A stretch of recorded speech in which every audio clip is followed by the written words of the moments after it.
So if someone was looking to connect with Sabrina, Yes. where would they start? So if they are in Britain, or if they are in the Welsh Marches or in Wales, or wherever they may find themselves in terms of proximity to the river, I think the most important aspect is to go out and form a relationship with the water itself, with the River Severn itself.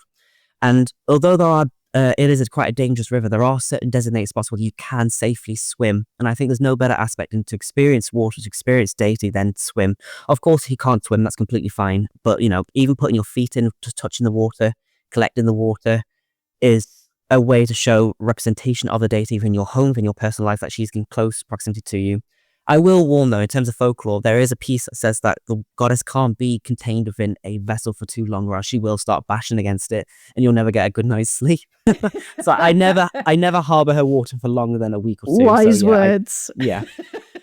And then I think as well, if you want to establish a relationship to the river, but you aren't here in this landscape, if you are located elsewhere, it might seem a bit strange to work with a deity who's so localized. But as I said before, the river water itself goes from Pindamon all the way to the sea. And that water is the same everywhere else. It connects all landscapes, all places. So wherever water is, you're in the presence of divinity, whether that is a goddess or a god of a certain locality, or if it is Sabrina, which you choose to work with. And also in the presence of rain. In the nymph story where she and her sisters transport themselves down from the mountain towards the Seven Sea, they ride upon the clouds to visit their father. And that is the hydrological cycle. So wherever rain is present, you have the goddess there in her form. But in terms of working with her, I do want to put out, because it's a really important aspect, is that Sabrina wasn't just confined to the River Severn itself. She emigrated to America. So she has potential and power to be taken from the land that birthed her and to find herself within the cultural proximity of other places. So one of the things I found fascinating was her connection to the Amherst College in Massachusetts. So in the 19th century, this 300-pound statue was taken over there, and it was established in the college dormitory. But then it developed into a very strange custom in which the odd and the even years would battle it out to try and capture her, to try and take her, and to claim ownership over her so that she could sit at their grand feasts and they would sing their alumni songs to her. And that sounds quite, fun, it sounds quite joyous, but it got quite violent at times, where the odd and even years would fight each other, they'd even shoot each other, and Sabrina, the poor Sabrina statue, she'd be thrown about the place, she'd be dumped down a well, she'd be found in the River Connecticut, she was transported in a net on a helicopter across the football field, she was even found in a sausage factory.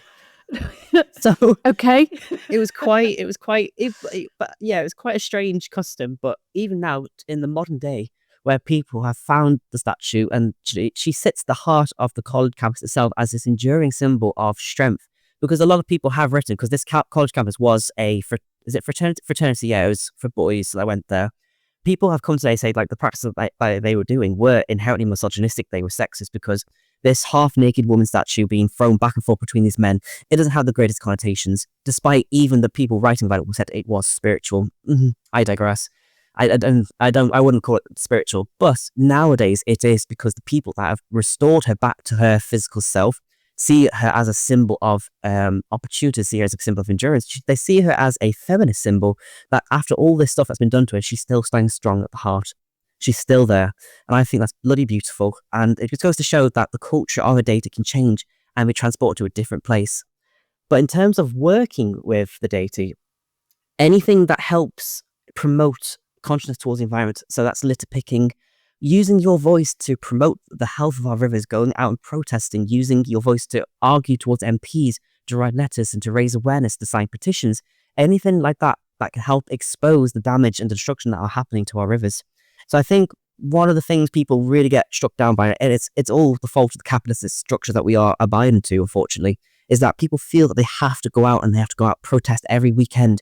They have to do this, they have to do that. And unfortunately, we're shackled because we have these commitments to these working hours that we have to fulfill each and every day. That living thing. Yeah, we have rubbish. to earn a living. We have to earn a living. And people really get bogged down that they don't feel like they're doing enough. But by using your voice, sharing, promoting petitions, you are doing something. So in my own personal practice, I can't go to every single protest I want. I can't just willy-nilly travel down to London because it's bloody expensive. Yeah. And I don't have much time off myself. But what I will do is that I will crochet certain pieces, and I will go and sell them, and I'll give money to charities that help fund towards increasing environmental health.